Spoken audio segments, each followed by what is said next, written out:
తాజ్ హోటల్లో మీటింగ్ ఏర్పాటు చేయబోతుంది. దాని సారాంశం ఏంటంటే 100 కోట్లతో ప్రజాసేవ చేయటానికి ఒక ప్రణాళిక రచించుకున్నట్టుగాను దానికి సంబంధించిన విధి విధానాల ప్రకటన కోసం వాళ్ళు ఆ తేదీని ఎంచుకున్నట్టుగా అయితే తెలిసింది. అయితే వాస్తవానికి ఇది పొలిటికల్ టర్న్ తీసుకుంది. వాస్తవానికి అంటే దీంట్లో వైసీపీ పాత్ర చాలా స్పష్టంగా చెప్పాలి. పాపం వైసీపీకి కొద్దిగా ఆశలు సిగిరించాయి. ఎప్పుడైతే ఈ రా ఎన్టీఆర్ అనేది ఒక 100 కోట్లతో సంక్షేమ కార్యక్రమాలు చేయడానికి ముందుకు వస్తున్నట్టుగా ప్రకటించిందో, బహుశా జూనియర్ ఎన్టీఆర్ రాజకీయ ఎంట్రీకి రంగం సిద్ధం చేసుకుంటున్నాడేమో, ముందుగా సేవా కార్యక్రమాల ద్వారా ప్రజల్లోకి రావాలని ఏమన్నా ఆలోచన చేస్తున్నాడేమో, బహుశా ఆ కోణంలో ఆ జూనియర్ ఎన్టీఆర్ ఈ రా ఎన్టీఆర్ అనే సంస్థను ముందు పెట్టి ఏమైనా కార్యకలాపాలు నడుపుతున్నాడేమో అనే అనుమానం ఉండేది. దీన్ని వైసీపీ క్యాష్ చేసుకుంది. ఎలా అంటే జూనియర్ ఎన్టీఆర్ రాజకీయ రంగ ప్రవేశం, తెలుగుదేశం పార్టీ పని అయిపోయింది, ఇక పార్టీ జూనియర్ ఎన్టీఆర్దేనని చెప్పి వైసీపీ కొంత లబ్ధి పొందే ప్రయత్నం చేసింది. కాకపోతే విచిత్రం ఏంటంటే ఇది ఎప్పుడైతే పొలిటికల్గా ముదిరి ఒక వార్ లాగా తయారైందో, సోషల్ మీడియాలో ఒక వార్ లాగా తయారైందో, వెంటనే దీని మీద ఎన్టీఆర్ ఆఫీసు నిన్న రెస్పాండ్ అయ్యింది. వాస్తవానికి ఈ రెస్పాన్స్ ముందిచ్చుంటే బహుశా ఇక్కడ దాకా వచ్చేది కాదు. సో ఆ రెస్పాన్స్లో ఏం చెప్పారు అంటే వాళ్ళు ఒక అఫీషియల్ లెటర్ విడుదల చేశారు ప్రెస్ మీట్కి. ఏం విడుదల చేశారు అంటే ఈ రా ఎన్టీఆర్ అనే సంస్థ నిర్వహిస్తున్నటువంటి కార్యక్రమాలకు కార్యకలాపాలకు జూనియర్ ఎన్టీఆర్కు ఎటువంటి సంబంధం లేదు. జూనియర్ ఎన్టీఆర్ అనుమతి కానీ లేదా జూనియర్ ఎన్టీఆర్ సేవా కార్యక్రమాలు చేయమని కానీ ఈ సంస్థకు చెప్పలేదు. ఒక రకంగా ఎన్టీఆర్ పేరు ఉపయోగించుకుని సేవా కార్యక్రమాలు చేసే అర్హత కూడా వీళ్ళకి లేదు. ఇది రాజకీయంగా రంగు కూడా పులుముకుంటుంది కాబట్టి మా సైడ్ నుంచి మేము ఇదే ఇస్తున్నటువంటి వివరణ అని చెప్పి ఒక స్పష్టమైన వివరణ ఇచ్చారు. అంటే నిన్న మొన్నటి వరకు ఏంటి వైసీపీ సగ ఇందులో మంట పెట్టి చలిగాచుకోవాలని ప్రయత్నం చేసింది. కానీ ఎప్పుడైతే ఎన్టీఆర్ ఆఫీసు ఒక స్పష్టమైన ప్రకటన విడుదల చేసిందో, ఎన్టీఆర్ ప్రస్తుతానికి సినిమాల మీదే ఉన్నాడు, ఆయనకి ఎటువంటి రాజకీయాల్లోకి వచ్చే ఆలోచన కానీ లేదా ఇప్పుడు రా ఎన్టీఆర్ చేస్తున్నటువంటి కార్యక్రమాల పట్ల కానీ ఆయనకి ఎటువంటి సంబంధం లేదు అని ఒక ప్రకటన విడుదల చేయడంతో వీళ్ళ పరిస్థితి కక్కలాక మింగలాక అయింది. అంటే గొంతులో పచ్చివేలకాయ పడినట్టు అయింది. సగ్గా కరెక్ట్గా చలిగాచుకునే టైంలో వాళ్ళు ఒక స్టేట్మెంట్ విడుదల చేయడంతో వైసీపీ ఆశలన్నీ కూడా అడియాశలుగా మారాయి. నిజంగానే జూనియర్ ఎన్టీఆర్ వస్తాడేమో, వస్తే పొలిటికల్ హీట్ పెరుగుతుందేమో, జూనియర్ ఎన్టీఆర్ వస్తే తెలుగుదేశం పార్టీ చీలుతుందేమో, లేదా తెలుగుదేశం పార్టీ వాళ్ళు కొంత అటు వెళ్తారేమో, అంటే వాళ్ళకి నచ్చినట్టు. అసలు జూనియర్ ఎన్టీఆర్ వస్తాడా లేదా అనేది తెలియదు. వస్తే తెలుగుదేశం పార్టీలోకి వస్తాడా, తాను పార్టీ పెట్టుకుంటాడా అనేది తెలియదు. వాస్తవానికి జూనియర్ ఎన్టీఆర్ ప్రస్తుతానికి మంచి ఫామ్లో ఉన్నాడు. ఆయన దృష్టి అంతా కూడా సినిమాల మీదే ఉంది. ఏమో మేబీ ఒక 5 ఏళ్ళు 10 ఏళ్ళ తర్వాత ఏమో ఆయన ఆలోచన మనం చెప్పలేం. కాకపోతే ఇప్పటికిప్పుడైతే ఆయనకి రాజకీయ ఆలోచన అయితే లేదు.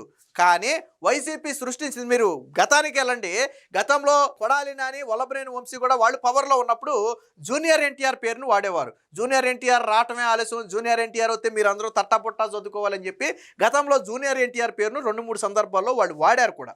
సో ఇప్పుడు ఎప్పుడైతే 100 కోట్లతో సేవా కార్యక్రమాలు తాజ్ హోటల్లో ఒక భారీ ప్రకటన ఊరు వాడ పేరుతో కార్యక్రమాలని చెప్పారో, ఇది ఒక అనుమానాలకు తావిచ్చింది. జూనియర్ ఎన్టీఆర్ రంగ ప్రవేశం చేయడానికి రంగం సిద్ధం చేసుకున్నాడా, అదే ఇదా జూనియర్ ఎన్టీఆర్ ఆదేశాలతోనే ఈ సంస్థ కార్యక్రమాలు నడుపుతుందా అనే ఒక అనుమానం అయితే అందరికీ ఉండేది. వాటన్నిటినీ కూడా పటాపంచలు చేస్తే వైసీపీ గాలి తీసేసినట్టు అయింది. మీరు చూడండి, జూనియర్ ఎన్టీఆర్కి సపోర్ట్గా వైసీపీ హ్యాండిల్స్లోనే పోస్ట్ చేశారు. వాస్తవానికి వాళ్ళు జూనియర్ ఎన్టీఆర్ అభిమానులు కాదు. జూనియర్ ఎన్టీఆర్ అభిమానులు పోస్ట్ చేయడం వేరు. వాళ్ళ నాయకుడు నిజంగానే సేవా కార్యక్రమాల్లో లేదా పొలిటికల్ ఎంట్రీ ఇస్తున్నా అంటే వాళ్ళు హ్యాపీ. సో వాళ్ళు ప్రచారం చేసుకుంటారు, తప్పులేదు. కానీ అసలు వాళ్ళ అభిమానులే కానీ వైసీపీ నాయకులు కూడా, వైసీపీ సోషల్ మీడియా కార్యకర్తలు కూడా ఈ జూనియర్ ఎన్టీఆర్ రాబోతున్నాడు, జూనియర్ ఎన్టీఆర్ వచ్చేసాడు అని చెప్పి సోషల్ మీడియాలో పోస్టులు పెట్టారు. సో ఎప్పుడైతే వైసీపీ ఇన్వాల్వ్ అయిందో ఇది ఒక రాజకీయ రచ్చకు తెరలేపినట్టుగా అయింది. సో జరుగుతున్నటువంటి డ్యామేజ్ను గమనించినటువంటి జూనియర్ ఎన్టీఆర్ తన ఆఫీసు నుంచి ఒక స్పష్టమైన పత్రికా ప్రకటన అయితే విడుదల చేయించారు.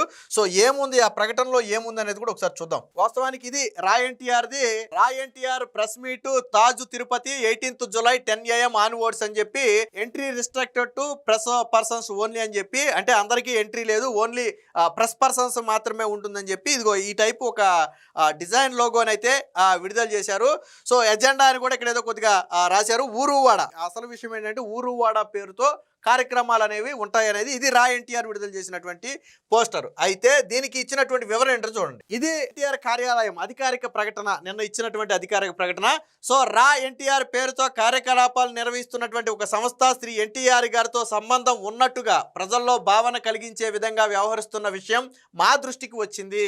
ఈ సందర్భంగా స్పష్టంగా తెలియజేయాలనుకున్నది ఏమనగా శ్రీ ఎన్టీఆర్ గారికి కానీ ఆయన కార్యాలయానికి కానీ రా ఎన్టీఆర్ అనే సంస్థతో లేదా దాని కార్యకలాపాలతో ఎలాంటి అనుబంధం, అనుమతి లేదా ప్రమేయం లేదు. ఆ సంస్థకు శ్రీ ఎన్టీఆర్ గారి తరపున ప్రాతినిధ్యం వహించే హక్కు కూడా లేదు. అలాగే ఆయన పేరుతో ఎటువంటి ప్రకటనలు చేయడానికి లేదా కార్యక్రమాలు నిర్వహించడానికి ఎలాంటి అధికారము లేదు. ఎన్టీఆర్ గారికి సంబంధించిన ఏదైనా సేవా కార్యక్రమం, ప్రజా సంక్షేమ కార్యక్రమం, అధికారిక ప్రకటన లేదా ఇతర కార్యకలాపాల గురించిన సమాచారం శ్రీ ఎన్టీఆర్ గారు లేదా ఆయన అధికారిక బృందం ద్వారా మాత్రమే వెల్లడించబడుతుంది. అనధికారిక వ్యక్తులు లేదా సంస్థల ద్వారా ప్రచారం చేయబడే సమాచారం, ప్రకటనలు లేదా కార్యక్రమాలను అధికారికమైనవిగా లేదా విశ్వసనీయమైనవిగా పరిగణించవద్దని మనవి. ఈ అంశంపై ఇదే మా తరపున తుది వివరణ.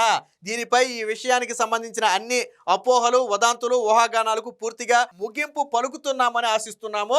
అలాగే సాంప్రదాయ మీడియా, డిజిటల్ మరియు సోషల్ మీడియా వేదికలు, అలాగే శ్రీ ఎన్టీఆర్ గారి అభిమానులు, శ్రేయాభిలాషులు ధృవీకరించని సమాచారాన్ని ప్రచారం చేయకుండా అధికారిక వర్గాల ద్వారా విడుదలయ్యే సమాచారాన్నే విశ్వసించాలని విజ్ఞప్తి చేస్తున్నాము. మీ సహకారానికి అలాగే శ్రీ ఎన్టీఆర్ గారిపై మీరు చూపుతున్న నిరంతర అభిమానానికి, మద్దతుకు హృదయపూర్వక ధన్యవాదాలని చెప్పి చాలా క్లియర్గా ఈ రా ఎన్టీఆర్ అంటే వాస్తవానికి రా ఎన్టీఆర్ అనే సంస్థ సేవా కార్యక్రమాలు చేస్తున్నమాట వాస్తవం. ఒక స్విగ్గీ, జొమాటో లాంటి ఒక బ్యాగ్ వేసుకుని మీరు ఆన్లైన్లో చూడొచ్చు. స్విగ్గీ, జొమాటో లాంటి ఒక బ్యాగ్ వేసుకుని వాళ్ళు కొన్ని చోట్ల సేవా కార్యక్రమాలు చేస్తున్నమాట వాస్తవం. మనమేమి దాన్ని తప్పు పట్ల ఒక నాయకుడిని, ఒక అభిమానిగా ఆ నాయకుడి పేరు మీద సేవా కార్యక్రమాలు చేయడం తప్పు కాదు. కాకపోతే ఎప్పుడైతే ఊరు వాడ పేరుతో ఇలా 100 కోట్లతో సేవా కార్యక్రమాలు చేయడానికి రంగంలోకి దిగబోతున్నామని ప్రకటన చేశారో ఆ ప్రకటన అనేది ఇప్పుడు రాజకీయ రంగు పులుముకుంది. సరే, ఇంకొక సైడు సోషల్ మీడియాలో ఇంకొక వాదన కూడా నడుస్తుంది. ఏంటంటే ఈ రా ఎన్టీఆర్ అనే సంస్థ ఇలా 100 కోట్లతో సేవా కార్యక్రమాల పేరుతో అందరి దగ్గర డబ్బులు తీసుకుంటుంది. సో ఆ బ్యాడ్ అనేది జూనియర్ ఎన్టీఆర్కి అంటుతుంది. జూనియర్ ఎన్టీఆర్కి తెలిసే ఇదంతా జరుగుతుందని చెప్పి అందరూ భావిస్తున్నారు. జూనియర్ ఎన్టీఆర్ అనుబంధ సంస్థ అనుకుని దీనికి సహాయ సహకారాలు చేస్తున్నారు అని చెప్పి మరొక వాదన సోషల్ మీడియాలో కూడా నడుస్తుంది. సరే, ఏది నిజం ఏది అబద్ధం అనేది మనం చెప్పలేము అనుకోండి. మొత్తంగా ఈ మధ్యలో ఎంటైర్ ఎపిసోడ్లో లబ్ధి పొందాలని ప్రయత్నం చేసిన వైసీపీ పార్టీకి మాత్రం ఇది ఒక పెద్ద షాకే. ఎందుకంటే నిజంగానే జూనియర్ ఎన్టీఆర్ వస్తే తెలుగుదేశం పార్టీ బలహీన పడితే ఆ ప్లేస్ని మేము ఆక్రమించవచ్చని పాపం వైసీపీ ఆశ పడితే పడి ఉండొచ్చు. కానీ ఆ ఆశలు మొత్తానికి కూడా నేను ఎన్టీఆర్ కార్యాలయ ప్రకటనతో నీళ్లు జల్లినట్టుగా అయింది. సో నిన్న వాళ్ళు చెప్పినట్టుగా అందరూ కూడా గమనించాల్సింది ఏంటంటే అధికారిక ప్రకటనలు కానిదే ఎవరూ నమ్మొద్దు. వదంతులను ప్రచారం నేటి సోషల్ మీడియా యుగంలో ఏ చిన్నది వచ్చినా కానీ అది వైరల్గా మారుతుంది. సో ఈ రోజు నిజంగా ఎన్టీఆర్ కార్యాలయం స్పందించాల్సిన పరిస్థితి వచ్చిందంటే సోషల్ మీడియాలో అది అంత వైరల్గా మారటం వల్లే. సో ఒక రకంగా ఇది పొలిటికల్ హీట్ను కూడా క్రియేట్ చేస్తుందనే వాళ్ళు ఎక్స్ప్లెనేషన్ కూడా ఇచ్చారు. కాబట్టి ఇక నుంచి ఏదైనా అధికారిక సమాచారాన్ని మాత్రమే నమ్మి ప్రచారం చేయడం మంచిది. ఇలాంటి వదంతుల వల్ల ఇతరులకు ఇబ్బంది